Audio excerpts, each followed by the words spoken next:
दोस्तों, तो कुर्सी की पेटी बांध लो, क्योंकि आज जो कहानी मैं आपकी अपनी पूजा आपको सुनाने वाली हूँ, उससे सुनकर आपके होश उड़ जाएंगे।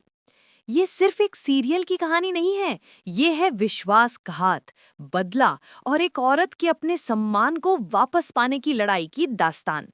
तो दिल थाम के बैठो, क्योंकि ड्रामा क्वीन पूजा पर आज का एपिसोड आग लगाने वाला है। कहानी की शुरुआत होती है एक ऐसी सुबह से जो बड़े घर के लिए कयामत लेकर आई। सोचिए, सुबह सुबह दुर्गा देवी पूजा की थाली सजा रही हैं, घर में शांति है, और तभी सायरन की आवाज। धाड़ धाड़ धाड़, दरवाजे पर पुलिस। पूरा परिवार बाहर भागा। दुर्गा देवी, अमरदादा, चारुलता, अहाना, मिली और वो घर की सबसे बड़ी विलन पिशमणी बुआ जी। इंस्पेक्टर ने आते ही जो कहा, उससे सबके पैरों तले जमीन खिसक गई। अमरदादा, आपको हमारे साथ चलना होगा। आप पे धोखाधड़ी और फ्रॉड का इल्जाम है। क्या? अमरदादा? वो अमरदादा जो मक्खी भी नहीं मार सकते? दुर्गा देवी का तो जैसे गला ही सूख गया। वो पत्थर की मूरत बन गई। चारुलता, अमर की पत्नी, जमीन पर गिरकर रोने लगी। नहीं साहब, मेरे पति बेगुनाह हैं, इन्हें मत ले जाइए, ये कोई साजिश है। और दोस्तों, साजिश तो थी, बहुत गहरी, बहुत घिनौनी। और ये साजिश रची थी उसी ने जिसे दुर्गा देवी अपनी बहन से ज्यादा मानती थीं, पिशमणी बुआ जी। जैसे ही पुलिस अमरदादा को जीप की तरफ ले जाने लगी, घर की सबसे छोटी बहू अहाना, जो अब तक सब कुछ एक शेरनी की तरह देख रही थी, वो एक तूफान की तरह आगे आई। रुकिए इंस्पेक्टर। सबकी नजरें अहाना पर टिक गई। इंस्पेक्टर ने गुस्से से कहा, क्या है? अहाना ने अपना मोबाइल फोन निकाला और इंस्पेक्टर के सामने रख दिया। साहब, पहले ये देख लीजिए, शायद आपको आपके असली मुजरिम मिल जाए। दोस्तों, उस मोबाइल में जो था वो एक धमाका था, एक वीडियो में साफ दिख रहा था कि पिशमणी बुआ जी पाल बाबू नाम के एक लालची दुकानदार को पैसे दे रही हैं। और ऑडियो सुनकर तो दुर्गा देवी के कानों से धुआं निकल गया। बुआ जी कह रही थी, पाल बाबू, ये लो पैसे, तुम्हें बस इतना करना है कि दुर्गा देवी के परिवार पर झूठा इल्जाम लगाना है। अगर तुमने ये काम नहीं किया तो याद रखना, तुम्हारे वो पुराने काले कारनामे, वो सब मैं पुलिस को बता दूंगी। पाल बाबू गिड़गिड़ा रहा था, नहीं बुआ जी, ऐसा मत कीजिए, मैं करूंगा आपका काम। और फिर बुआ जी ने जो कहा, बस एक बार अमर जेल चला जाए, फिर इस घर की तिजोरी की चाबियां और सारी जायदाद सब मेरी होगी। अरे बाप रे बाप, मतलब घर की ननद ही घर की बर्बादी का प्लान बना रही थी। इंस्पेक्टर ने जैसे ही ये सुना, उसका पारा चढ़ गया। उसने पाल बाबू की तरफ देखा, जो डर के मारे कांप रहा था। पाल बाबू, पुलिस को गुमराह करने और एक बेगुनाह को फंसाने के जुर्म में तुम्हें गिरफ्तार किया जाता है। पाल बाबू का सारा घमंड एक पल में चूर चूर हो गया। वो घुटनों पर गिर गया। नहीं साहब, मुझे माफ कर दीजिए, मुझे ये सब करने के लिए पिशमणी बुआ जी ने कहा था। उन्होंने ही मुझे पैसे दिए थे। उन्होंने कहा था कि दुर्गा देवी की जो मूर्तियां बन रही हैं, उन्हें तोड़ दो, ताकि मुझे झूठी शिकायत करने का बहाना मिल जाए। ये सुनना था कि दुर्गा देवी का चेहरा सफेद पड़ गया। उनके हाथ से पूजा की थाली छन से गिर गई। घर की इज्जत का प्रतीक, वो थाली जमीन पर बिखर गई। दुर्गा देवी को यकीन नहीं हो रहा था, जिस ननद को उन्होंने मां का दर्जा दिया, वो उनके बेटे को जेल भिजवा रही थी, उनकी मेहनत की मूर्तियों को तड़वा रही थी। दोस्तों, वो सीन मैं बता नहीं सकती। दुर्गा देवी, जो हमेशा शांत रहती थी, उनके कदम भारी हो गए। वो धीरे धीरे एक एक कदम पिशमणी बुआ जी की तरफ बढ़ी। बुआ जी का चेहरा पीला पड़ चुका था। दुर्गा देवी उनके सामने जाकर रुकी। हवा में एक अजीब सी खामोशी थी, और फिर तेज गूंजते हुए थप्पड़ की आवाज। एक जोरदार थप्पड़। दुर्गा देवी ने अपनी पूरी ताकत से पिशमणी बुआ जी को थप्पड़ जड़ा। आवाज इतनी तेज थी कि पूरा घर गूंज उठा।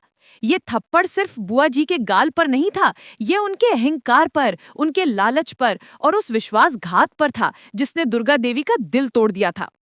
बुआ जी का सर झुक गया। पहली बार उनके चेहरे पर अपमान का दर्द था।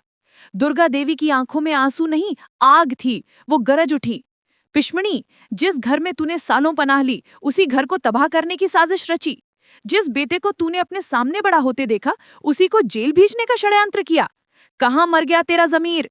हमारी पहचान इन मूर्तियों से है। ये हमारी मेहनत की निशानी है और तूने इन्हें तोड़कर हमारी इज्जत मिट्टी में मिला दी। आज से, अभी से तेरा इस घर से कोई नाता नहीं। निकल जा मेरे घर से। वाह, क्या सीन था। मैं तो कहती हूँ दुर्गा देवी ने ये थप्पड़ बहुत देर में मारा। आप लोगों को क्या लगता है? कमेंट में जरूर बताना। तो दोस्तों, पुलिस ने पाल बाबू को गिरफ्तार कर लिया। हालांकि वो बाद में छूट गया। कहानी में ट्विस्ट है। और पिशमणी बुआ जी बेइज्जत होकर घर से निकल गईं। अमर दादा बच गए। चारुलता और अमर ने अहाना को धन्यवाद कहा। अहाना ने ना सिर्फ अपने जेठ को बचाया, बल्कि दुर्गा देवी की आंखों से अंधविश्वास की पट्टी भी हटा दी। लेकिन कहानी यहाँ खत्म नहीं हुई। अरे, ड्रामा क्वीन पूजा के चैनल पर कहानी इतनी जल्दी खत्म नहीं होती। असली खेल तो अब शुरू हुआ था। पुलिस के जाने के बाद घर में सन्नाटा था, लेकिन ये तूफान के पहले की शांति थी। दुर्गा देवी ने एक बड़ा फैसला लिया। उन्होंने पूरे परिवार को हॉल में बुलाया और कहा, बहुत जी लिए हम दूसरों की कमाई पर। बहुत हो गया ये बड़े घर का खोखला दिखावा। अब से इस घर की बहुएं अपनी मेहनत से घर चलाएंगे। घर के मर्द, खासकर चाचा जी, मजाक उड़ाने लगे। अरे भाभी, आप होश में तो हैं? घर के बहुएं अब मिट्टी में हाथ डालेंगी? इससे तो खानदान की इज्जत मिट्टी में मिल जाएगी। दुर्गा देवी ने तिल मिलाकर जवाब दिया, इज्जत मेहनत से बनती है चाचा जी, दूसरों के पैसों पर पलने से नहीं। जो मूर्तियां पिशमणी ने तोड़ी थीं, वही मूर्तियां अब हमारी रोजी रोटी बनेंगी। अहाना, चारुलता, मिली, कल से तुम सब आंगन में मेरे साथ काम करोगी। अगले दिन सुबह बड़े घर का आंगन एक फैक्ट्री बन गया। अहाना, चारुलता, मिली और बाकी बहुएं सब मिट्टी गूंथ रही थीं। उनके हाथों में मिट्टी थी, लेकिन मन में आत्मसम्मान की एक नई ताकत थी। वो सिर्फ मूर्तियां नहीं, वो अपने सपनों को आकार दे रही थीं। लेकिन दोस्तों, जब आप अच्छा काम करते हैं तो मुश्किलें आपका पीछा नहीं छोड़ती। कहानी में आया एक और ट्विस्ट। वही कमीना पाल बाबू, उसकी दुकान पर फिर से समस्या खड़ी हो गई। उसने इल्जाम लगाया कि पिछले हफ्ते की जो मूर्तियां थीं वो टूट गईं और इसका नुकसान अमर दादा को भरना होगा। अमर, जो अभी अभी एक साजिश से निकले थे, दूसरी मुसीबत में फंस गए। उन्होंने कहा, साहब मैं दोषी नहीं हूं, लेकिन ठीक है, मैं नुकसान चुका दूंगा। लेकिन उनके पास पैसे नहीं थे। पाल बाबू ने धमकी दी, अगर शाम तक पैसे नहीं लाए तो मैं तुम्हें यहीं दुकान में बंद कर दूंगा। हद हो गई बेशर्मी की, मतलब यह आदमी सुधरेगा नहीं। शाम हो गई, अमर घर नहीं आए। चारुलता की बेचैनी बढ़ने लगी। उसे लगा अमर नए ऑर्डर लेकर लौटेंगे। तभी दरवाजे पर एक बच्चे ने खबर दी, चाची, बड़े भैया, वो पाल बाबू की दुकान पर बंद हैं, उसने उन्हें ताले में बंद कर दिया है। सबके होश उड़ गए। दुर्गा देवी, चारुलता, एक जोरदार थप्पड़। दुर्गा देवी ने अपनी पूरी ताकत से पिशमणी बुआ जी को थप्पड़ जड़ा। आवाज इतनी तेज थी कि पूरा घर गूंज उठा। ये थप्पड़ सिर्फ बुआ जी के गाल पर नहीं था, ये उनके अहंकार पर, उनके लालच पर और उस विश्वासघात पर था जिसने दुर्गा देवी का दिल तोड़ दिया था। बुआ जी का सर झुक गया। पहली बार उनके चेहरे पर अपमान का दर्द था। दुर्गा देवी की आंखों में आंसू नहीं, आग थी। वो गरज उठी, पिशमणी, जिस घर में तूने सालों पनाह ली, उसी घर को तबाह करने की साजिश रची। जिस बेटे को तूने अपने सामने बड़ा होते देखा, उसी को जेल भेजने का षड्यंत्र किया। कहाँ मर गया तेरा ज़मीर? हमारी पहचान इन मूर्तियों से है। ये हमारी मेहनत की निशानी है और तूने इन्हें तोड़कर हमारी इज्जत मिट्टी में मिला दी। आज से, अभी से तेरा इस घर से कोई नाता नहीं। निकल जा मेरे घर से। वाह, क्या सीन था। मैं तो कहती हूँ दुर्गा देवी ने ये थप्पड़ बहुत देर में मारा। आप लोगों को क्या लगता है? कमेंट में जरूर बताना। तो दोस्तों, पुलिस ने पाल बाबू को गिरफ्तार कर लिया। हालांकि वो बाद में छूट गया। कहानी में ट्विस्ट है। और पिशमणी बुआ जी बेइज्जत होकर घर से निकल गईं। अमर दादा बच गए। चारुलता और अमर ने अहाना को धन्यवाद कहा। अहाना ने न सिर्फ अपने जेठ को बचाया, बल्कि दुर्गा देवी की आंखों से अंधविश्वास की पट्टी भी हटा दी। लेकिन कहानी यहाँ खत्म नहीं हुई। अरे, ड्रामा क्वीन पूजा के चैनल पर कहानी इतनी जल्दी खत्म नहीं होती। असली खेल तो अब शुरू हुआ था। पुलिस के जाने के बाद घर में सन्नाटा था, लेकिन ये तूफान के पहले की शांति थी। दुर्गा देवी ने एक बड़ा फैसला लिया।